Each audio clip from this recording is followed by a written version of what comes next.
Akan sampaikan tadi ada pesan dari PBIA bahwa malam ini acara pertemuan ini di cover oleh radio PPI sedunia, ya. Jadi kita semua akan didengar oleh seluruh dunia ini. Nama saya Bagus Nugroho. Saya mahasiswa sedang belajar part-time postgraduate nanotechnology di Oxford Uni dan full-time PhD aerodynamic di Melbourne University.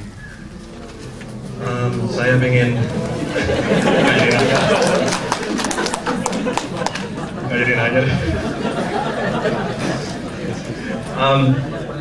ini mungkin saya salah dan mungkin ini hanya media yang besar-besarkan seperti yang tadi Bapak bilang, tapi yang saya baca dan yang banyak orang-orang di Indonesia sampai sekarang yang kasarannya yang masih ribut itu kan tentang biaya perjalanan. Mungkin ini saya yang salah, tapi kita lihat jadi berdasarkan data yang saya baca, jadi kalau nggak salah untuk datang ke Australia itu 811 juta rupiah untuk 16 orang. Jadi itu basic mathematics, jadi kalau kita bagi itu 50 juta 600 ribu per orang.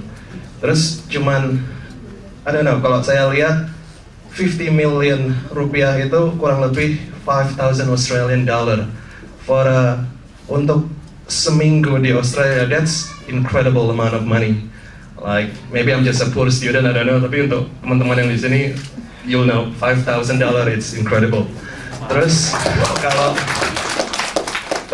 saya cuma iseng aja tadi sambil jalan ke sini, cuma iseng hitung harga aja. Tiket pulang pergi pesawat itu roughly 1,200, hotel maybe 4 star 1,000 kayak gitu, makan, terus dengan makan maybe $20 per eat, terus habis itu sewa car dan Sydney Canberra, kurang lebih harusnya ada sisa itu 20 juta rupiah. Jadi saya cuma berpikir aja 50 million, isn't it a bit too much, or maybe media yang terlalu besar-besarkan biaya itu. Thank you. Saya punya dua pertanyaan. Ya, nama saya Usep Abdul Matin, S2 2 kali, satu di Leiden University dan yang kedua di Duke University Amerika, yang sekarang di The School of Political and Social Inquiry di Monash University, dan saya sedang mengkaji Sunni Syiah. Pertanyaan saya makanya terakhir saya baca The New York Times bahwa Malaysia telah ban Syiah secara resmi di sana. Kemudian saya baca juga dari The Jakarta Post dan Vanity Fair bahwa SBY sudah menyerahkan masalah Syiah ini ke Majelis Ulama Indonesia. Setahu saya MUI itu sangat kemungkinan ya negatif terhadap Syiah. Apakah akan menjadi korban Syiah itu seperti Syiah di Malaysia? Pertanyaan kedua yaitu tentang fakir miskin. Di Undang-Undang 45 itu fakir miskin dan anak-anak terlantar dilindungi oleh negara. Nah, apakah akan ada revisi kembali? Karena ketika saya pulang itu ke Sukabumi, ke Cipanas, banyak anak asongan, kemudian ke aktivis pemuda yang ingin mengadakan pelatihan, tetapi mereka mengeluh bahwa mau digolkan, tapi pada hari haknya itu tidak jadi karena masalah birokrasi, masalah kurang dana dan lain sebagainya.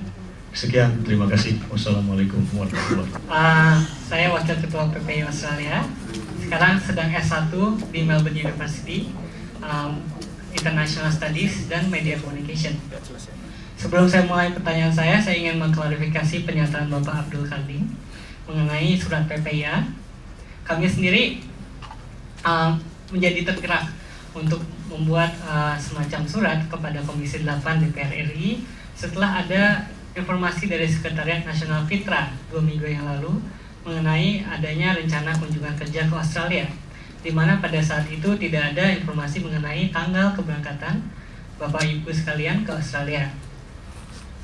Lalu karena itu kita berupaya untuk menggali informasi mengenai kedatangan Bapak dan Ibu sekalian. Kami baru berhasil mendapatkan informasi kedatangan jadwal Bapak Ibu sekalian hari Jumat kemarin, minggu lalu. Jadi selama hari Jumat malamnya kita langsung meeting, Sabtu, Minggu kita bahas di Melis PPIA, baru hari Senin kita mau kirimkan. Seperti Bapak sebutkan, memang kita berniat langsung mengirimkan ke Komisi 8 Pak. Namun kita tidak menemukan informasi kontak yang dapat kita tuju. Kita mengetahui nama Bapak sebagai Ketua Komisi 8. Kita coba cari informasi Bapak di internet. Ternyata website Bapak suspended, jadi kita nggak bisa dapat dari situ. Nah, oleh karena itu kami meminta tolong secara publik untuk siapapun yang bisa mempunyai akses ke Bapak Ibu sekalian di Komisi 8 untuk membantu kami menyerahkan surat yang kami buat tertanggal hari Senin kemarin. Terima kasih banyak untuk balasannya yang kita terima hari Selasa berikutnya. Kita terima hari Selasa Pak siang. Iya, bukanya berarti. Enggak Pak, kita benar terima hari Selasa siang dari alamat email yahoo.com sekretaris Bapak mungkin. Nah, berikutnya pertanyaan saya, Bapak mengatakan bahwa studi banding ini sudah direncanakan sejak lama sehingga tidak bisa dibatalkan atau di-reschedule. Mengenai persiapan studi banding, boleh kami tahu kapan sih sebenarnya wacana studi banding ke Australia ini dikeluarkan di Komisi 8? Lalu, bagaimana persiapan Komisi 8 untuk menyiapkan anggota dewan yang akan berangkat ke Australia? Apakah ada semacam presentasi awal, bacaan atau sebagainya untuk menyiapkan kedatangan ke sini sehingga ada pertanyaan-pertanyaan dan tujuan yang jelas? Lalu, jika studi banding ini sudah direncanakan lama, kenapa ada beberapa anggota Komisi 8 yang tidak bisa berangkat karena masalah visa? Yang kedua, seperti Bapak utarakan hari di Sydney kemarin. Apalagi ketika Bapak mengatakan bahwa acara di sini di Australia diatur oleh Department of Foreign Affairs and Trade, yaitu Kemenlu Australia. Itu satu Pak. Yang kedua, pertanyaan titipan dari Mas Subhan adalah mengenai DFAT tadi.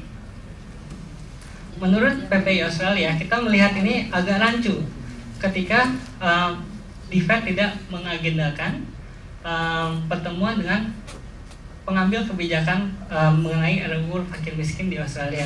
Maksudnya di tingkat federal.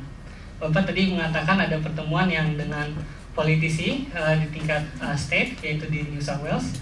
Kenapa kok bisa tidak ada pertemuan di tingkat federal dengan minister atau parliamentary secretary yang in charge untuk bidang ini?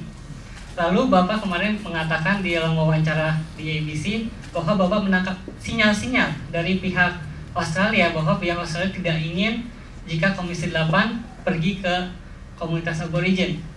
Tadi di diskusi Melis Indomel ada seorang mahasiswa Development Studies yang di Melbourne sini Pak, justru mengemukakan bahwa penanganan aborigin adalah salah satu poin paling penting yang ingin dikemukakan oleh DFAT, sehingga mahasiswa tersebut dapat berangkat pergi ke tengah Australia dan melihat sendiri penanganan komunitas paling miskin di Australia. Boleh kami diajarkan Pak bagaimana caranya menangkap sinyal-sinyal yang Bapak terima dari